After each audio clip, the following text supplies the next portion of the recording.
Seja bem-vindo, seja bem-vinda ao DRN Audiolivros. Se você curte aí histórias de alta fantasia e outros tipos de livros, siga a gente aí, que sempre estamos produzindo bastante coisa. Deixe suas dicas para leituras futuras, mesmo que eu não traga imediatamente, em alguma hora eu vou trazer. Se tem alguma dica de melhoria também, deixe nos comentários que a gente sempre tenta te seguir.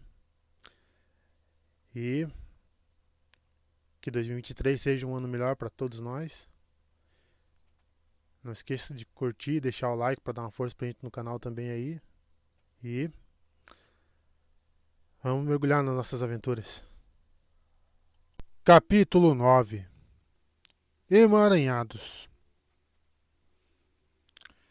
Como de costume, Perrin acordou antes da primeira luz e, como de costume, File já estava de pé e a toda.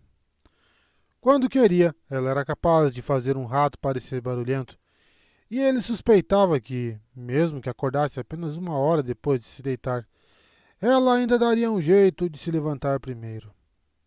As abas da entrada da tenda estavam erguidas, os painéis laterais levemente suspendidos na parte de baixo, e uma brisa agitada entrava pela saída de ar lá no alto, o suficiente para criar uma ilusão de frescor. Perrin chegou a sentir um arrepio enquanto procurava a camisa e as calças. Bem, já deveria ser inverno, mesmo que o clima não soubesse disso. Ele se vestiu no escuro, esfregou os dentes com sal sem precisar de abajures e, quando saiu da tenda, enfiando os pés nas botas, File já dispusera seus novos serviçais ao redor no cinza profundo do início da manhã, alguns empunhando lamparinas acesas. Uma filha de Lorde precisava de serviçais, e ele devia ter providenciado aquilo bem antes. Havia gente de Dois Rios em Kemen que File treinara pessoalmente, mas, em função da necessidade de sigilo, não houvera como ir buscá-los. Mestre Gil ia querer voltar para casa o quanto antes, e Langwin e Brienne o acompanhariam. Mas talvez Maigidin e Line ficassem. Aran, que estivera sentado de pernas cruzadas ao lado da tenda, se pôs de pé e aguardou Perrin em silêncio. Se Perrin não tivesse impedido, o homem teria dormido bem na entrada.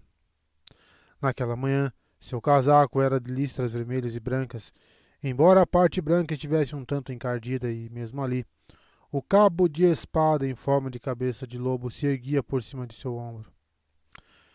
Perrin deixara o machado na tenda e estava agradecido por se livrar dele. Talanvor ainda trazia a espada presa no cinto por cima do casaco, mas Mestre Gil e os outros dois não. File devia estar observando, porque, tão logo Perrin saiu, ela gesticulou na direção da tenda, claramente dando ordens. Maegidin e Brienne passaram a toda por ele e por Aran, carregando lamparinas, os maxilares firmes, recendendo, por algum motivo, a determinação. Nenhuma das duas fez mesuras, uma bela surpresa. Line fez, flexionando rapidamente os joelhos, antes de sair disparada atrás das outras duas, resmungando algo sobre se colocar em seus lugares. Perrin suspeitava que Line fosse uma daquelas mulheres que entendiam que estar no seu lugar era estar no comando. Parando para pensar, era o que a maioria das mulheres achava e, ao que parecia, o mundo funcionava assim, não só Dois Rios. Talanvor e Langwin seguiram as mulheres de perto. Langwin quase tão sério em sua reverência quanto Talanvor, que estava quase severo. Perrin suspirou e retribuiu o gesto, no que ambos se assustaram e o encararam boquiabertos. Um grito brusco de Line os arrancou dali para dentro da tenda. Com apenas um rápido sorrisinho na direção de Perrin, File saiu a passos largos em direção às carroças, alternando suas palavras entre Bazel Gil de um lado e Seban Bauer do outro.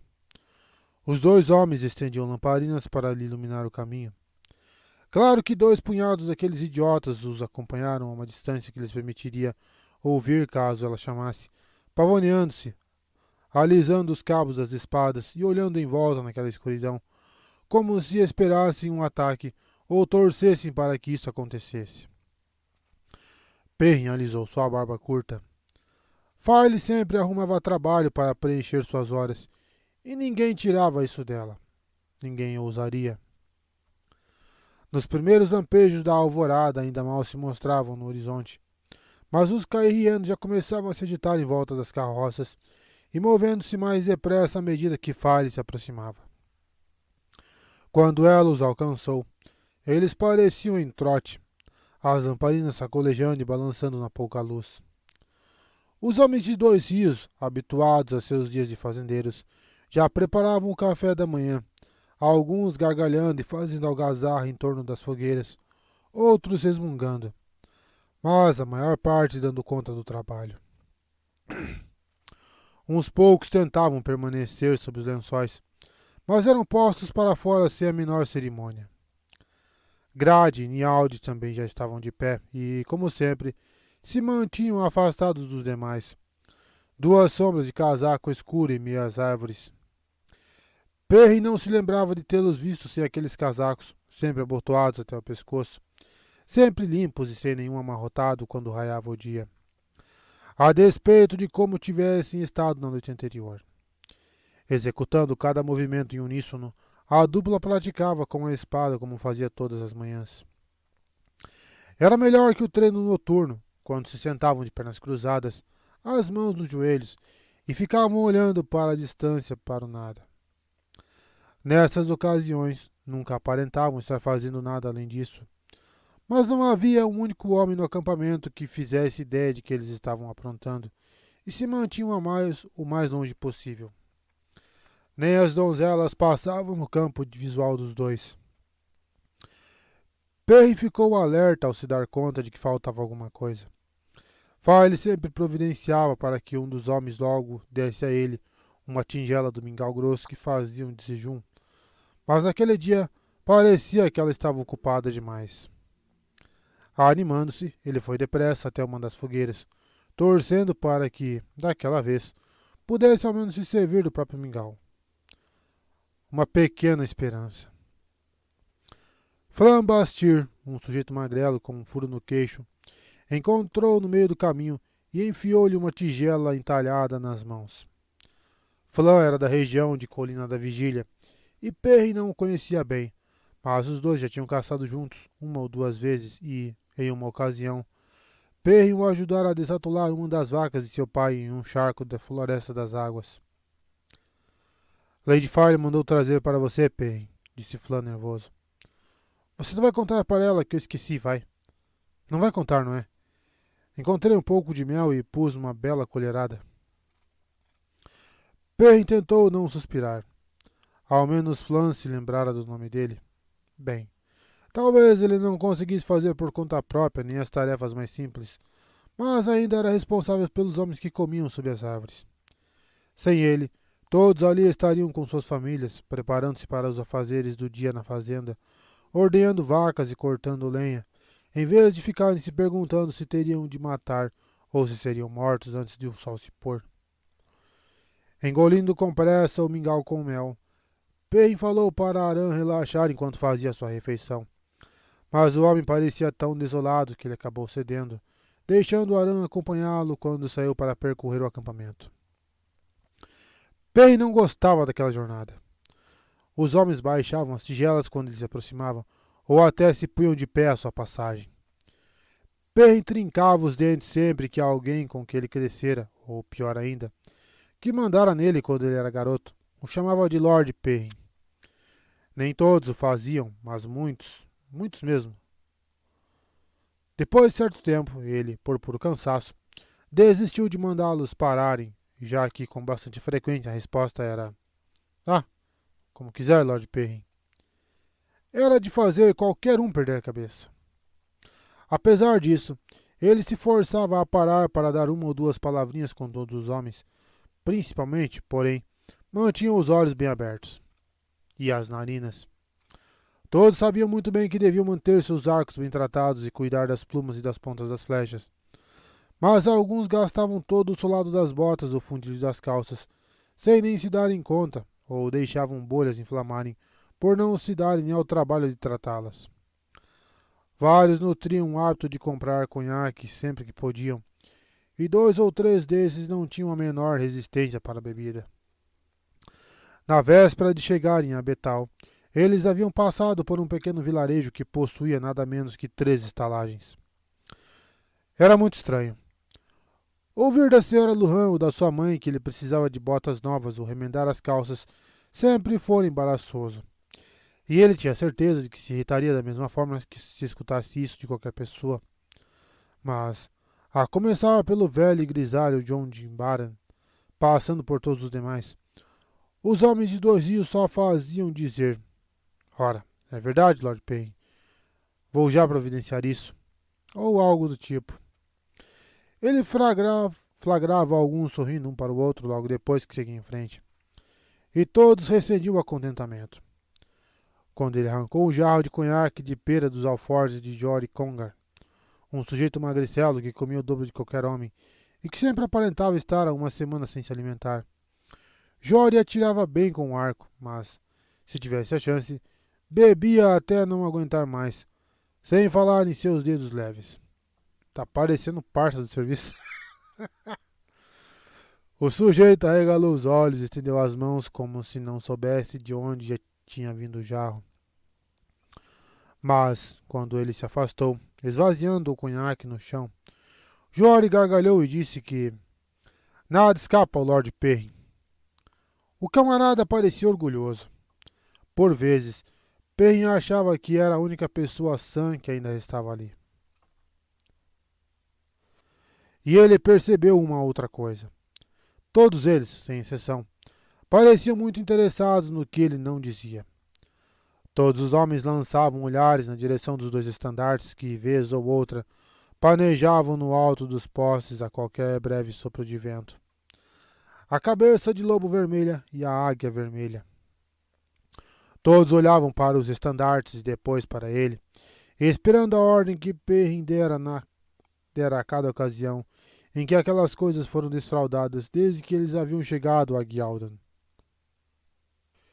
E com muita frequência antes disso. Só que ele não dissera nada na véspera, nada naquele dia, e já percebia o ar de conjectura vicejando no semblante deles. Perrin deixou para trás os grupos de homens que olhavam dos estandartes para ele em meio a murmúrios agitados. Tentou não dar ouvidos. O que eles diriam se ele estivesse errado? Se os mantos brancos ou rei Ailron decidissem que podiam desviar a atenção do profeta ou do Xianshan o suficiente para abafar uma suposta rebelião? Aqueles homens eram responsabilidade dele, e Perrin já tivera baixas demais. Quando Perrin terminou, o sol já estava subindo no horizonte, derramando uma luz matinal intensa, e perto da tenda, Talanvor e Langwin estavam arrastando baús sob a orientação de Line, enquanto Maegidin e Brienne pareciam separar seus conteúdos em uma área espaçosa de grama seca, em sua maioria cobertores e roupas de cama, além de faixas compridas e brilhosas de seda acetinada que tinham sido trazidas para acortinar a cama que ele tratara de perder. Farley devia estar lá dentro, já que aquele bando de idiotas aguardava não muito longe. Para eles, nada de carregar e arrastar. Úteis que nem ratos no celeiro. Ele cogitou ir dar uma olhada em tenaz e galope, mas, quando espiou por entre as árvores na direção onde os cavalos estavam amarrados, foi avistado. Nada menos que 3 ferradores se adiantaram, nervosos, observando-o. Eram homens robustos usando aventais de couro iguaizinhos, tal qual ovos em um cesto, ainda que Fulton tivesse apenas uma faixa de cabelo branco em volta da cabeça. Aimin estivesse ficando grisalho e Gerazide ainda não tivesse chegado à meia-idade. Perrin rosnou ao bater os olhos neles. Ficariam por ali caso ele pusesse a mão em qualquer um dos cavalos e esbugalhariam os olhos se ele levantasse um casco. Na única vez em que tentara trocar a ferradura desgastada de tenaz, todos os 6 ferradores foram logo apanhando as ferramentas, antes que ele sequer conseguisse tocá-las, chegando quase a derrubar o baio em sua pressa para fazerem o trabalho eles mesmos. Eles temem que você não confie neles, disse Aran de repente. Perrin o encarou surpreso. no que ele encolheu os ombros sob o casaco. Já conversei com alguns deles. Para eles, se um lord cuida dos próprios cavalos, provavelmente é porque não confia neles. E aí você talvez os mande embora sem que eles tenham como voltar para casa. Seu tom de voz sugeria que aqueles sujeitos eram uns tolos por pensar assim. Mas Arão olhou de soslaio para Perrin e, incomodado, deu de ombros de novo. Também acho que estão com vergonha. Na visão deles, se você não age como acreditam que um lord deve agir, isso acaba refletindo neles. Luz, resmungou Perrin. Fale tinha dito a mesma coisa, pelo menos a parte sobre eles ficarem envergonhados. Mas Perrin pensara que era coisa de filha de lord. Fale crescera cercada de serviçais e, como uma lady, poderia saber o que se passava na cabeça de um homem que precisou trabalhar pelo seu pão. Ele franziu o seio na direção da fileira de cavalos. Já eram 5 os ferradores reunidos de olho nele, envergonhados com o fato de Perrin querer cuidar dos próprios cavalos, chateados por ele não querer ficar à toa zanzando para lá e para cá. Você acha que eu tenho que agir feito um bobo em roupinhas de seda? Indagou ele. Aran hesitou e começou a examinar as próprias botas. Luz, rosnou Perrin. Ao avistar Basel, Gil vindo apressado de onde estavam as carroças, Perrin partiu para encontrá-lo. Achava que não tinha se saído muito bem em sua tentativa de deixá-lo à vontade no dia anterior. O homem corpulento falava sozinho e, de novo, enxugava a cabeça com um lenço, suando em seu casaco cinza escuro amarfanhado. O calor da manhã já começava a se fazer sentir. Gil só avistou Perrin quando ele já estava bem perto, e então deu um pulo, tratando de enfiar o lenço no bolso do casaco e fazendo uma reverência. Parecia que alguém o esfregara e penteara para uma festividade religiosa. Ah, milord Perrin, sua lady me mandou pegar uma carroça e ir a Betal. Disse que é para eu providenciar tabaco de 2 dias para você, se puder. Mas não sei se vai ser possível. A folha de 2 rios sempre foi muito apreciada, e o comércio já não é o mesmo. Ela mandou você ir atrás de tabaco? Disse Perrin, franzindo o senho. Ele supunha que o sigilo já estava no fundo do poço, mas mesmo assim. Comprei 3 barricas 2 vilarejos atrás. É suficiente para todo mundo. Gil balançou a cabeça com determinação. Não da folha de 2 rios, que sua lady disse que é a sua favorita. A folha guialdiana fica para os seus homens. Vou ser seu Chambaian, ela disse, e cuidar para que vocês dois tenham o que precisam. Não é tão diferente do que eu fazia quando tocavam a bênção, na realidade. Aquela similaridade parecia diverti-lo, já que risadinhas discretas fizeram sua barriga tremer. Estou com uma lista bem grande, embora não tenha como saber o que vou conseguir encontrar. Um bom vinho, ervas, frutas, velas e óleo de lamparina, oleado e cera, papel e tinta, agulhas, alfinetes, nossa, todo tipo de coisas. Estamos indo, Talonvor, Langwin e eu, além de alguns outros serviçais da sua lady. Outros serviçais da sua lady. Talonvor e Langwin estavam trazendo mais um baú para as mulheres revirarem. Precisaram passar pelo grupinho de jovens idiotas agachados, que nunca se ofereciam para dar uma mãozinha.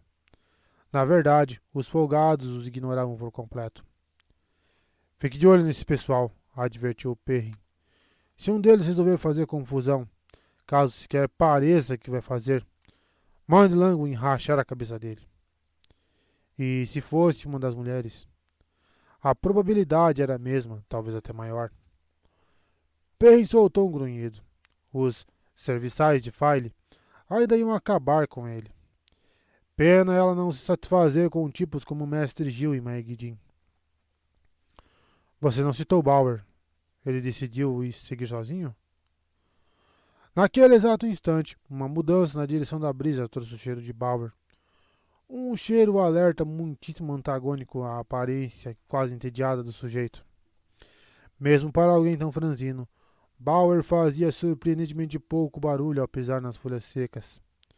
Trajando um casaco marrom da cor de um pardal Ele prestou uma rápida reverência, a cabeça enviesada colaborando ainda mais com a imagem de um pássaro. Vou ficar, milord, disse ele cauteloso. Ou talvez fossem só seus modos. Como secretário de sua graciosa Lady. E seu, se lhe aprover. Ele deu um passo à frente, praticamente um saltinho. Sou bastante versado, milord. Tenho boa memória e escrevo bem. E milord pode ficar tranquilo, porque o que confidenciar a mim jamais passará da minha boca para de ninguém. A capacidade de guardar segredo é uma habilidade básica de um secretário. Você não tem obrigações urgentes com a nova senhora, mestre Gil?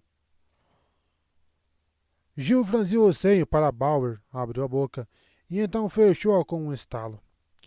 Girando sobre os calcanhares, saiu em trote em direção à tenda. Por um momento, Bauer ficou vendo o homem se afastar, a cabeça inclinada, os lábios comprimidos com um ar pensativo. Também posso oferecer outros serviços, milord, falou ele por fim. Conhecimento. Escutei a conversa de alguns homens de milord e soube que o senhor pode ter tido algumas dificuldades com os filhos da luz. Secretários aprendem muitas coisas. É surpreendente o tanto que sei sobre os filhos. Com sorte, posso evitar os mantos brancos, respondeu Pei. Melhor seria se você soubesse onde está o profeta, ou Xian Shan. Ele não esperava nenhuma coisa nem outra, claro, mas Bauer o surpreendeu. Não tenho como ter certeza, é claro, mas acho que os Xian Shan ainda não avançaram muito além de Amador. É difícil distinguir fatos de rumores, milord, mas mantenha os ouvidos sempre atentos. E sim, eles realmente parecem se deslocar com uma brusquidão inesperada. Um povo perigoso, com um grande número de soldados tarabonianos. Acho que ouvi de mestre Gil que milord está informado sobre eles, mas os observei de perto em Amador, e o que vi está à disposição de milord. Quanto ao profeta, há tantos boatos a respeito dele quanto do Xian Shan. Mas creio poder afirmar com segurança que ele esteve recentemente em Abila, uma cidade até bastante grande, a umas 40 léguas ao sul daqui. Bauer abriu um sorriso breve de autossatisfação. Como você pode ter tanta certeza? Questionou Perrin devagar. Como eu disse, milord, mantenha os ouvidos sempre atentos. Dizem que o profeta fechou uma porção de estalagens e tavernas e botou abaixo as que considerava desonradas demais.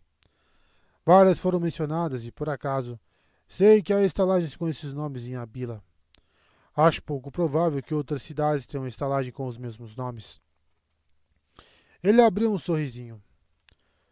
Sem dúvida, seu cheiro era de quem estava satisfeito consigo mesmo. Perrin coçou a barba, pensativo. O homem calhava de se lembrar onde ficavam algumas das estalagens que Mazema supostamente havia derrubado. E se Mazema acabasse por não estar lá, no fim das contas, bem. Ultimamente, os boatos brotavam tal qual cogumelos depois da chuva. Bauer soava como alguém tentando aumentar sua importância. Obrigado, mestre Bauer. Vou guardar essa informação. Se ouvir algo mais, não se esqueça de me contar.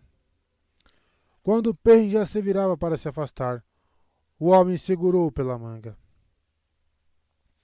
Os dedos magrelos de Bauer o soltaram imediatamente, como se tivesse se queimado, e o homem fez uma daquelas reverências de pássaro, esfregando as mãos. Me perdoe, milord. Não é minha intenção pressioná-lo, mas não encare os mantos brancos de forma tão relaxada. É sábio evitá-los, mas talvez não seja possível. Eles estão bem mais perto que o Xian Shan. Eamon Valda, o novo senhor capitão-comandante, conduziu a maior parte deles em direção ao norte de Amadícia antes da queda de Amador. E ele também estava caçando o profeta, milord.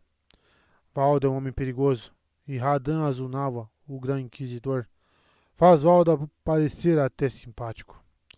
E temo que nenhum dos dois tenha o menor apreço pelo seu lord. Me perdoe. Ele se curvou de novo, hesitou. E então prosseguiu em tom suave. Se me permite a observação, milord, expor o estandarte de Manetheren é uma ideia inspirada. Milord estará mais que à altura de Valde e Azunawa, caso tome os devidos cuidados. Observando o homem se curvar e sair, Perrin teve a sensação de que agora conhecia parte da história de Bauer. Estava bem claro que ele também arrumara problema com os mantos brancos. Por isso, às vezes estar na mesma rua que eles ou franzir o senho na hora errada. Mas parecia que Bauer nutria certo rancor, e que também tinha uma mente afiada, percebendo logo de cara a águia vermelha, e uma língua afiada para com o mestre Gil.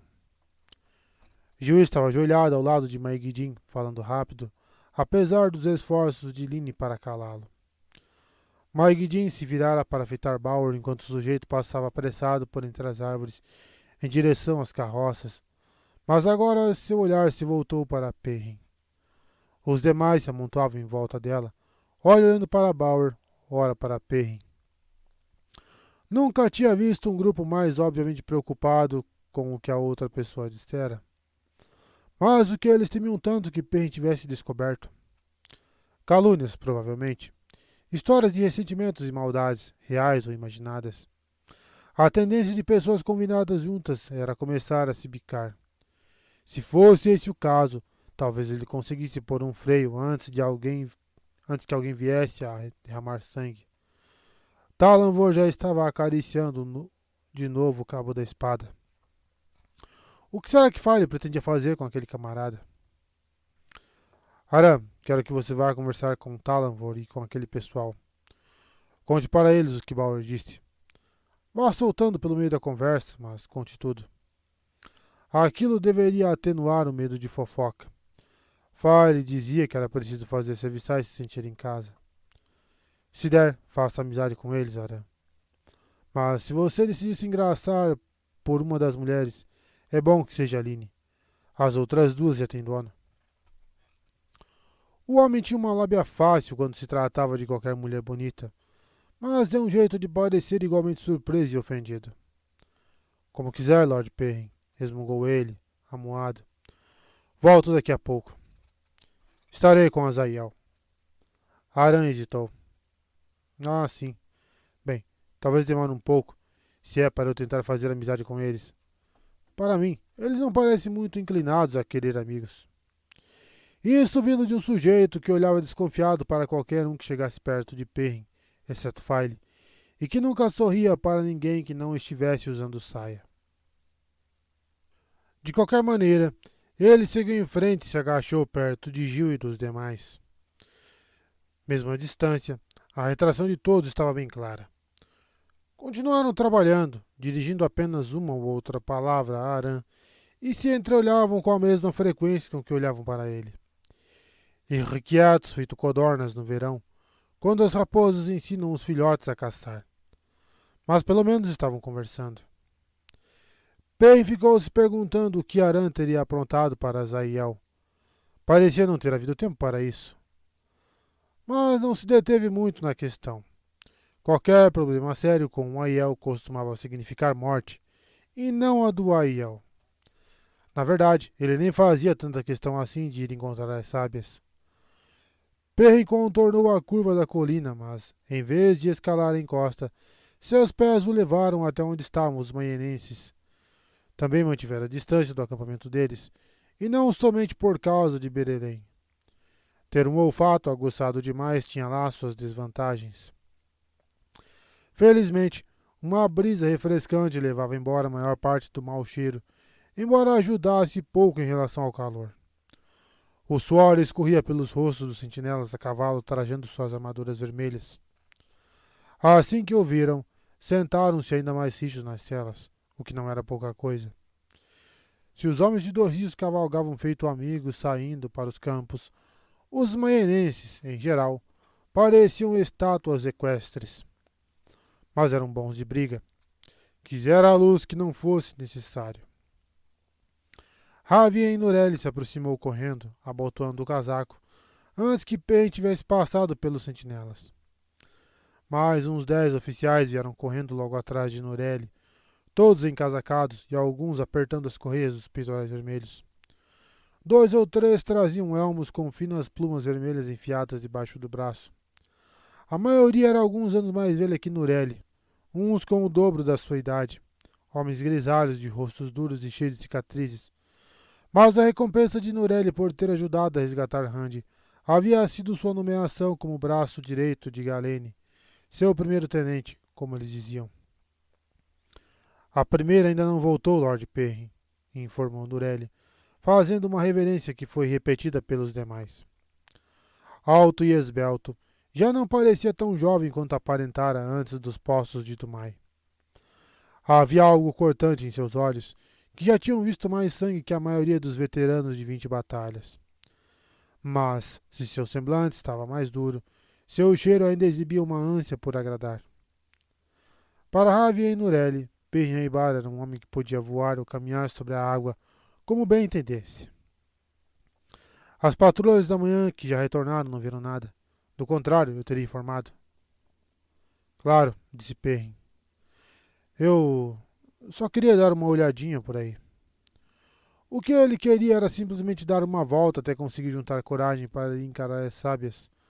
Mas o jovem manhenense o seguiu, acompanhado dos demais oficiais, observando com um olhar ansioso se Lord Perrin identificaria alguma falha entre os guardas alados, retraindo-se cada vez que davam de cara com homens de peito nu jogando dados sobre um lençol, ou algum camarada roncando com o sol já a subir. Não tinha necessidade disso. Para Perrin, o acampamento parecia ter sido montado com certa organização. Cada homem tinha seus lençóis e usava a própria cela como travesseiro, dormindo a umas 2 passadas de onde o cavalo estava amarrado, a uma das cordas compridas que pendiam entre postes da altura do peito, devidamente fincados no solo. Havia uma fogueira a cada 20 passadas, as lanças amontoadas entre uma e outra, feito cones com ponta de aço. Tudo isso formava uma espécie de quadrado ao redor de 5 tendas pontudas, uma delas com listras douradas e azuis maior que as outras 4 somadas. Tudo muito diferente do arranjo mais ao acaso dos Homens de Dois Rios. Perrin seguiu andando a passos ligeiros, tentando não parecer muito tolo. Não tinha certeza de quão bem sucedido estava sendo. Queria parar e dar uma olhada em 1 ou 2 cavalos. Apenas pegar em um casco sem alguém quase desmaiar. Mas, ciente do que Aran dissera, manteve as mãos quietas. Todos pareciam tão assustados quanto Nureli com o ritmo de seus passos. Portas estandartes de expressão sisuda coagiam os homens a se levantar apenas para verem Perrin passando depressa por eles, fazendo meneio de cabeça antes que mesmo que estivessem completamente de pé. Um murmúrio intrigado tomava o ar atrás dele, e seus ouvidos capturaram alguns comentários a respeito de oficiais, lords em particular, que ele ficou feliz que Nureli e os outros não tivessem ouvido. Por fim, chegou ao limiar do acampamento, encarando a encosta cheia de arbustos na direção das tendas das sábias.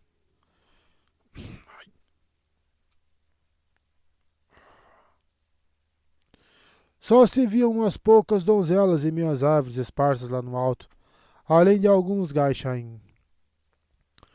Lord Perrin, disse Nureli hesitante. Azai Sedai. Ele se aproximou e baixou a voz, transformando-a em um sussurro rouco. Sei que elas juraram fidelidade ao Lorde Dragão e... Eu tenho visto coisas, Lord Perrin. Elas realizaram tarefas do acampamento. Azai Sedai.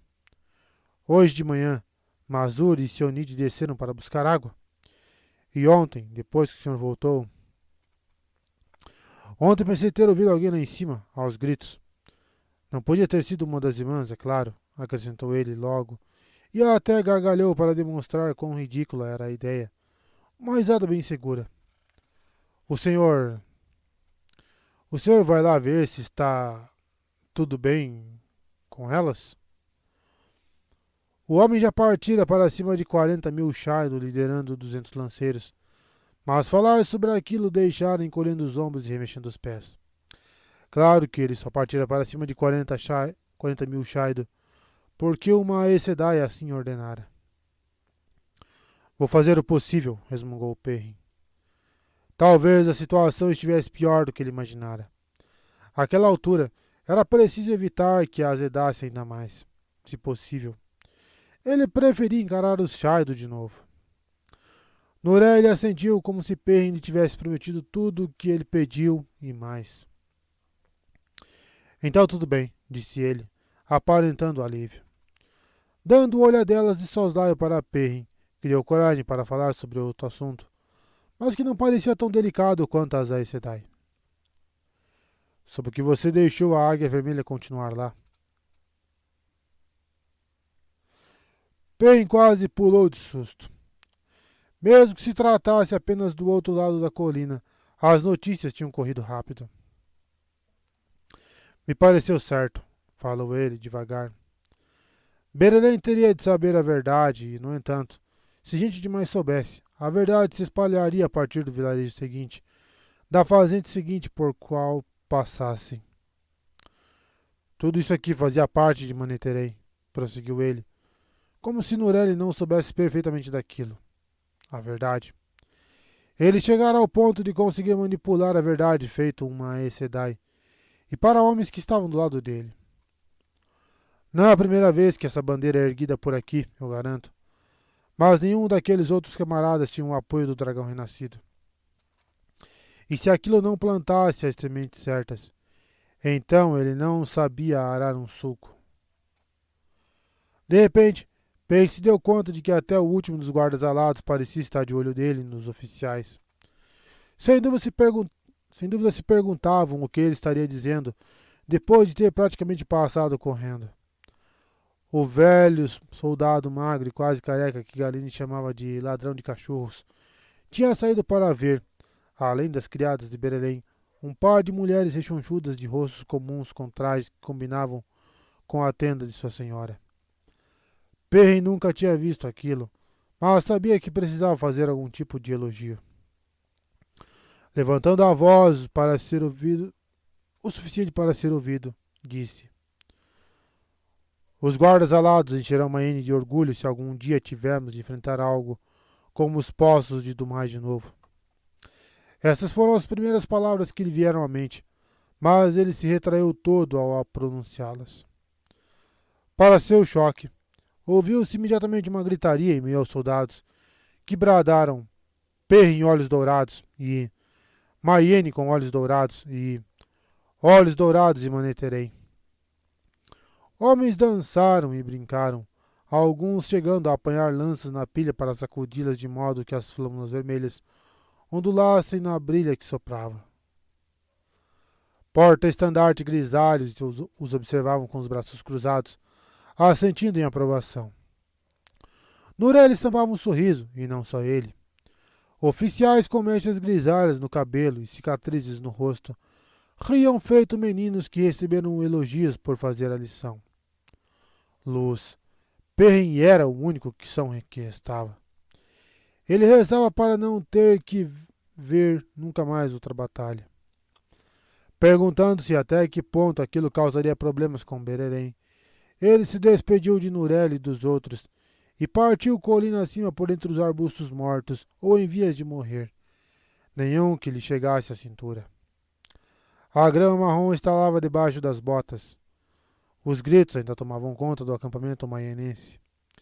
Mesmo depois que soubesse a verdade, talvez a primeira não ficasse feliz ao ver seus soldados saudando daquela maneira. Claro que tudo aquilo poderia render bons frutos. Talvez ela ficasse irritada a ponto de parar de importuná-lo.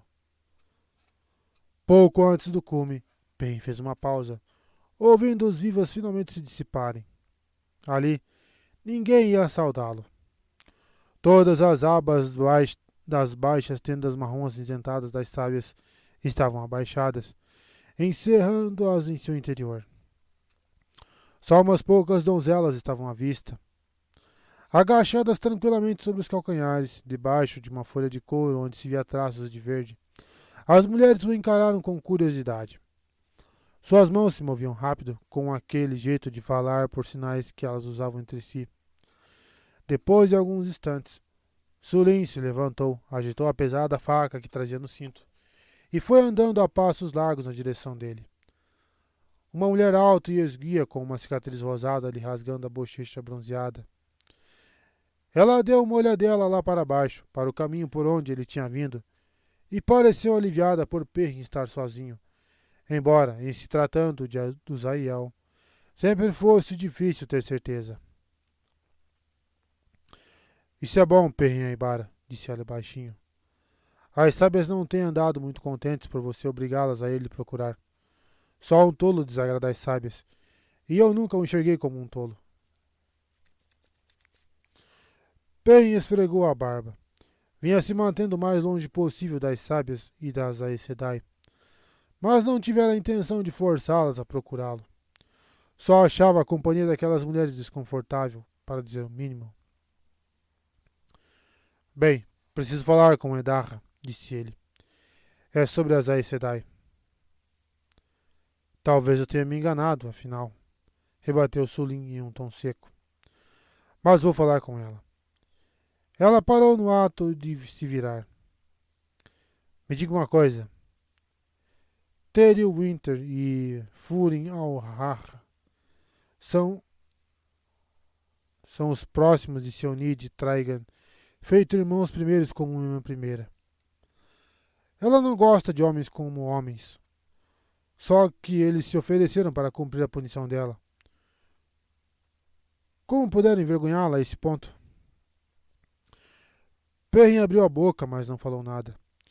2 Garchains surgiram na encosta contrária, cada um conduzindo 2 mulas de carga do Zaiel. Os homens de robe branco passaram a poucas passadas e foram descendo em direção ao riacho. Perrin não tinha como garantir, mas achava que ambos eram Shaido. A dupla mantinha o olhar subserviente voltado para baixo, mal levantando a vista para ver onde estava indo. Realizando tarefas como aquela, sem ninguém a vigiá-la, tinha tido toda a chance de fugir. Era uma gente peculiar. Vejo que você também está em choque, disse Sulin. Esperava que você pudesse explicar. Vou falar com Edarra. Quando já ia em direção às tendas, ela completou por cima do ombro. Vocês aguacentos são muito estranhos, Perrin Aibara. Perrin franziu o senho para Sulin, e quando ela sumiu em uma das tendas, ele se virou e franziu o senho para os 2 Garchaim que levavam os animais até a água. Os aguacentos eram estranhos? Luz. Então Nureli tinha razão quanto ao que escutara. Já passara da hora deles meter o nariz no que vinha se passando entre as sábias e as Aes Sedai. Já devia ter metido. Só gostaria de não achar que seria o mesmo que meter o nariz em um ninho de vespas. Sulin pareceu levar um bom tempo para reaparecer, e quando surgiu, não ajudou muito a melhorar o humor dele. Segurando a aba da tenda para Perrin, a mulher correu os dedos com desdém pela faca do cinto quando ele se abaixou para entrar. Você deveria estar mais bem armado para esta dança, Perrin Aibara, disse ela. Lá dentro, ele se surpreendeu ao encontrar todas as 6 sábias sentadas de pernas cruzadas em almofadas borladas e coloridas, os chales amarrados na cintura e as saias cuidadosamente arrumadas em leque por sobre as camadas de tapetes. Ele esperara encontrar só Edarra. Nenhuma delas aparentava uma diferença de idade maior do que 4 ou 5 anos em relação a ele.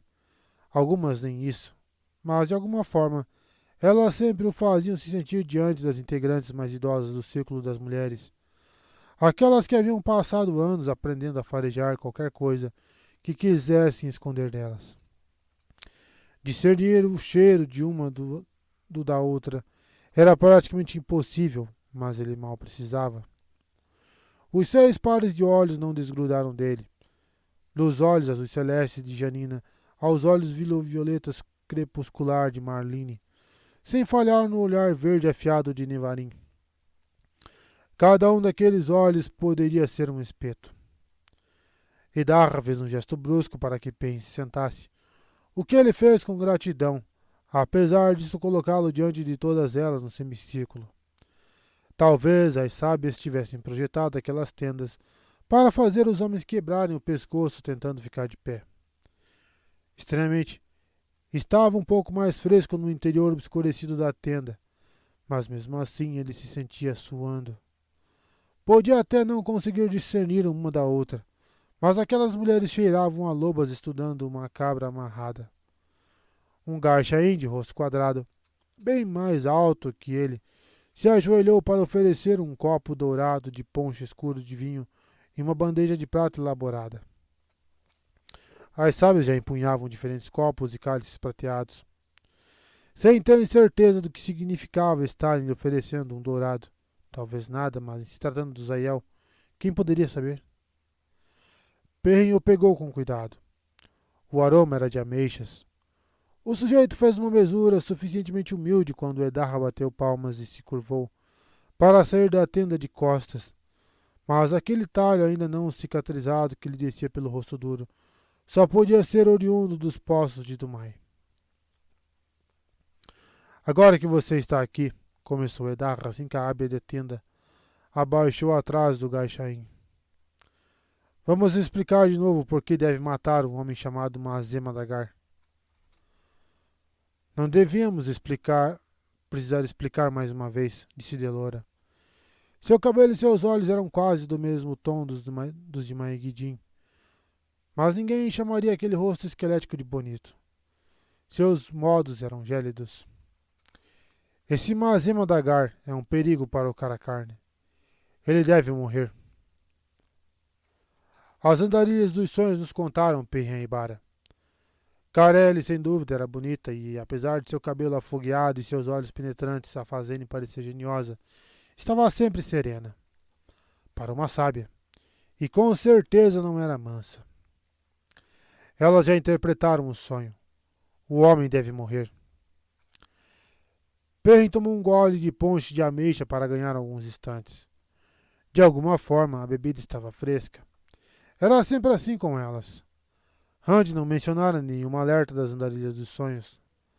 Na primeira vez, fora Perrin que mencionara esse fato. Só na primeira. As sábias acharam que ele estava duvidando delas, e até Carelli ficara de sangue quente.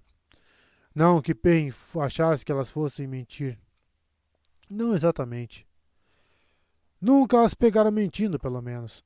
Mas o que elas queriam para o futuro e o que Rand queria, o que ele próprio queria, por sinal, talvez fossem coisas bem distintas. Talvez fosse Rand quem estava escondendo segredos. Se vocês pudessem me dar ao menos uma ideia de que perigo seria esse, disse ele por fim. A luz sabe que Mazem é louco, mas ele apoia Rand. Imagino só que bom vai ser se eu sair por aí matando quem está do nosso lado. Certamente vai convencer muita gente a se juntar a Rand. O sarcasmo passou batido por aquelas mulheres. Todas o encararam sem nem piscar. O homem deve morrer, disse Edarra finalmente. Já basta que 3 andarilhas dos sonhos tenham dito e que 6 sábias estejam dizendo. A mesma coisa de sempre. Talvez elas não soubessem nada além disso, e talvez ele devesse puxar o assunto que o levara até ali. Eu quero falar sobre Sionid e Mazuri, disse ele, e 6 rostos congelaram de imediato. Luz. Aquelas mulheres podiam fazer até uma pedra desviar o olhar. Repousando o copo de vinho ao seu lado, Perrin se inclinou teimosamente em direção a elas. Preciso mostrar às pessoas que as da cidade juraram fidelidade a Rand. Precisava mostrar a Mazema, na verdade, mas não parecia um bom momento para mencionar isso. Elas não vão ser tão cooperativas se vocês baterem nelas. Luz, são as Sedai. Em vez de obrigá-las a carregar água, por que não aprendem com elas? Elas devem saber uma porção de coisas que vocês não sabem. Ele mordeu a língua, mas era tarde demais. Azaiel, contudo, não se ofenderam. Não que desse para perceber, pelo menos. Elas sabem algumas coisas que nós não sabemos, concordou Firmeza. E nós sabemos outras que elas não sabem. Firme como uma ponta de lança nas costelas. Nós aprendemos o que há para aprender, Perrin Ibara, explicou Marlene com toda calma, penteando com os dedos o cabelo quase negro. Era uma das poucas Aiel que ele já tinha visto com um cabelo tão escuro, e ela vivia mexendo nele. E ensinamos o que há para ensinar. De um jeito ou de outro, e não é da sua conta, observou Janina. Homens não se metem entre sábios e aprendizes. Ela balançou a cabeça diante da tolice de Perrin. Pode parar de ouvir aí fora e entre, seu Nid Traigan, disse Edarra de repente. Perrin ficou surpreso, mas nenhuma das mulheres se abalou. Fez-se um momento de silêncio, então a aba da tenda virou para o lado e Sionid entrou abaixada e se ajoelhou nos tapetes. Sua serenidade pomposa de Aes Sedai estava destroçada. A boca era um traço fino, os olhos estavam apertados, o rosto vermelho. Recendia a raiva, frustração e mais uma dúzia de emoções que rodopiavam tão depressa que Perrin mal podia separar uma da outra. Posso falar com ele? Indagou ela, a voz tensa. Se você tomar cuidado com o que diz, respondeu Edarra. Bebericando o vinho, a sábia ficou observando por cima da borda do copo. Uma professora de olho na aluna? Um falcão espreitando um camundongo? Perry não tinha como saber. Só sabia que Edarra tinha plena certeza do lugar dela, fosse qual fosse a situação. Sionid também, mas nada disso se estendia a ele. Ela se virou para ficar de joelhos diante dele, e as costas eretas, os olhos acalorados. Seu cheiro exalava raiva. Não importa o que você saiba, o que você ache que saiba, esqueça, disse ela furiosa. Não lhe restava um fio de serenidade. O que existe entre as sábias e nós é problema só nosso. Você vai ficar de lado, desviar os olhos e calar a boca. Pasmo, Perrin correu os dedos pelo cabelo. Luz, você está chateada porque eu sei que você foi açoitada? Disse ele, incrédulo. Bem, ele também teria ficado chateado com isso, mas não pelas outras coisas. Você não sabe que essas mulheres cortariam sua garganta com a mesma facilidade com a que olham? Cortariam sua garganta e largariam você na beira da estrada. Bem, eu jurei para mim mesmo que não deixaria isso acontecer. Não gosto de vocês, mas prometi que as protegeria das sábias, dos Ashaman e até de Rand. Então trate de descer do seu pedestal. Percebendo que já estava gritando, ele respirou fundo, envergonhado, e se acomodou de novo na almofada. Pegou o copo de vinho e deu um longo gole. Indignada, Sionid foi se retesando cada vez mais a cada palavra, e seu lábio foi se curvando bem antes de ele terminar. Prometeu? Desdenhou ela. Você acha que as Aes Sedai precisam da sua proteção? Você... Chega, interrompeu Edarra, tranquila, no que o maxilar de Sionid se fechou com um estalo, embora seus punhos cerrados apertassem as saias, deixando as brancas as juntas dos dedos. O que faz pensar que nós o mataríamos, Perrin Aybara? Perguntou Janina, curiosa.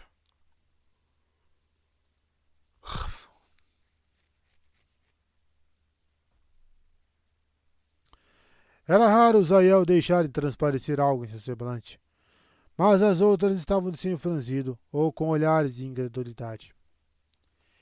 Eu sei como vocês se sentem, respondeu Perrin devagar. Sei desde que vi vocês com as irmãs, depois dos poços de Dumai. Ele não ia explicar que, na época, sentira o cheiro de ódio delas, do desprezo, toda vez que uma sábia olhava para uma Aes Sedai. Não sentia o mesmo cheiro ali, mas ninguém seria capaz de sustentar tamanha fúria por tanto tempo sem explodir. O que não significava que a fúria havia sumido, apenas que estava guardada lá no fundo, entranhada nos ossos, talvez. Delora bufou. Um barulho parecido com um linho rasgando. Primeiro você disse que elas devem ser mimadas porque precisa delas. E agora a justificativa é elas serem Aes Sedai e você ter prometido protegê-las. Qual é a verdade, Perrin-Aibara? As duas coisas. Perrin sustentou o olhar firme de Delora por um bom tempo. Depois olhou para cada uma delas. As coisas são verdade e falo sério sobre ambas. As sábias trocaram olhares. Olhares do tipo em que cada tremer de pálpebra continha sem palavras. E homem nenhum era capaz de decifrar uma única que fosse. Por fim, um movimento de colares e ajuste dos chales amarrados. As mulheres pareceram ter chegado a um acordo. Não matamos aprendizes, Perrin-Aibara, disse Nevarim, parecendo chocada com a ideia. Quando Rand al'Thor nos pediu para fazer delas nossos aprendizes, talvez achasse que fosse apenas para fazê-las nos obedecer. Mas nossas palavras são vazias. E agora elas são aprendizes. E vão continuar sendo até que 5 sábios decidirem que elas estão prontas para ser mais que isso, acrescentou Marlene, jogando as longas madeixas por cima do ombro. Nenhuma delas recebe tratamento diferente de qualquer outra. Edarra assentiu por cima do copo de vinho. Dê a ele o conselho que ia dar a respeito de Mazema Dagar, Sionid e Traigan, disse ela. A mulher ajoelhada praticamente se contorcera durante os pronunciamentos concisos de Nevares e Marlene. Agarrando a saia a ponto de Perrin achar que a seda ia se rasgar, mas não hesitou em obedecer às instruções de Edarra. As sábias têm razão, sejam quais forem os seus motivos. Não digo isso para agradá-las. Ele tornou a se endireitar em um nítido esforço para atenuar o semblante.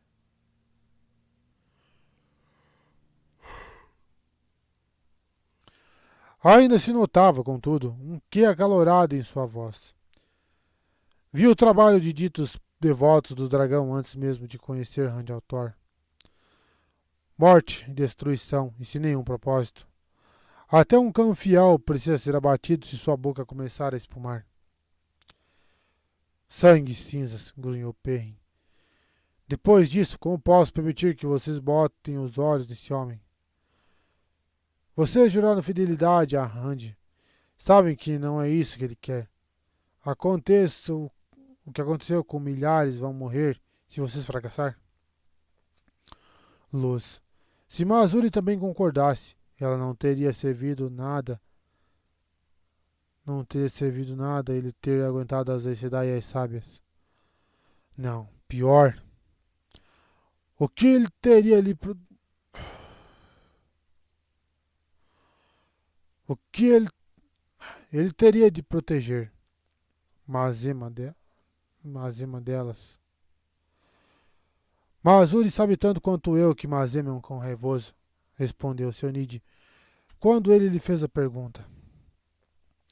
Toda a serenidade da mulher retornara, e com a encareza, com uma expressão fria e indecifrável, seu cheiro era de alguém alertíssima, determinada, como se ele precisasse do olfato com aqueles olhos cravados nele, grandes, escuros e insondáveis.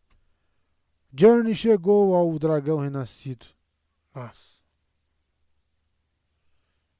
Jurei servir ao dragão renascido, e o melhor serviço que posso prestar é manter esse animal longe dele. Já basta os governantes saberem que Mazema o apoia. Isso seria...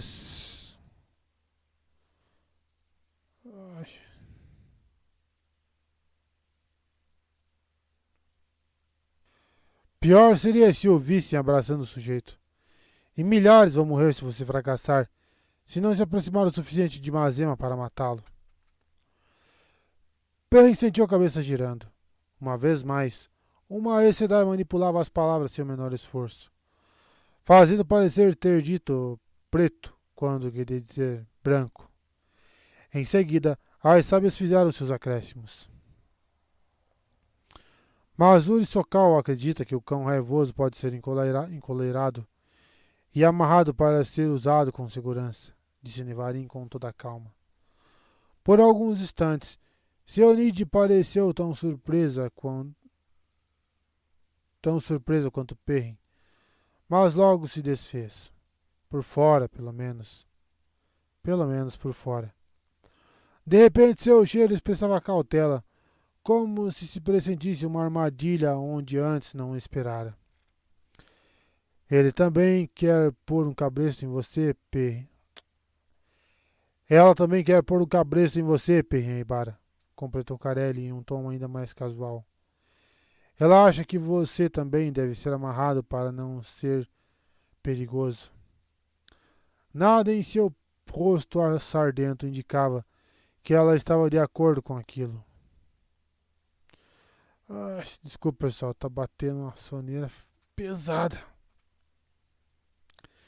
Edar ergueu a mão na direção de Sionit. Agora pode ir. Você não vai ouvir mais nada, mas pode pedir de novo para Galadin deixar você curar a ferida no rosto dele. Lembre-se, se ele continuar recusando, você precisa aceitar. Ele é um Gaishain, não um dos seus serviçais aguacentos. Ela revestiu a última palavra do seu mais profundo desprezo. O olhar de Sionit para Perrin foi tal qual duas brocas de gelo. A mulher então olhou para as sábias, lábios tremendo a ponto de dizer algo. No fim das contas, porém, apenas se retirou com toda a elegância que foi capaz de se reunir. Por fora, isso não era pouco. Uma Aes Sedai sendo Aes Sedai a ponto de envergonhar uma rainha. Mas o rastro de frustração deixado pelo seu desleixo era tão afiado que poderia cortar. Assim que a mulher saiu, as 6 sábias voltaram a se encontrar em Perrin. Agora você pode explicar por que deixaria um animal raivoso perto do cara-carne, disse Darra. Só um tolo obedece ao comando de alguém para empurrá-lo de um penhasco, disse Nevarim. Se você não nos escuta, então nós escutamos você. Fale, Perrin Aibara, disse Janina. Perrin cogitou sair correndo em direção às abas da tenda, mas se fizesse isso, deixaria para trás uma Aes Sedai que talvez fosse de questionável serventia, e mais outra, com 6 sábias, que estavam prontas para arruinar tudo o que ele viera para fazer. Ele tornou a pousar o campo de vinho e acomodou as palmas nas mãos. Se quisesse mostrar aquelas mulheres, não era uma cabra amarrada. Precisava estar com a cabeça no lugar. Nossa, desculpa pessoal aí. O dia hoje foi tenso. Agora toda essa tensão que tá tendo, essa situação das escolas aí. Eu tenho 2 irmãs que são professoras. A minha ex-mulher era professora. A minha atual namorada também é professora de creche, então todas essas coisas estão acontecendo essa semana e hoje aí tá abalou pra caramba, ainda tô. A gente tá numa situação complicada demais, né? Já não bastasse essa situação deplorável que a situação da educação já vive. 4 anos de ataque direto à educação e aos professores. A conta chegou. O problema tá aí. E agora a gente vai ter que lutar para resolver isso. É desesperador.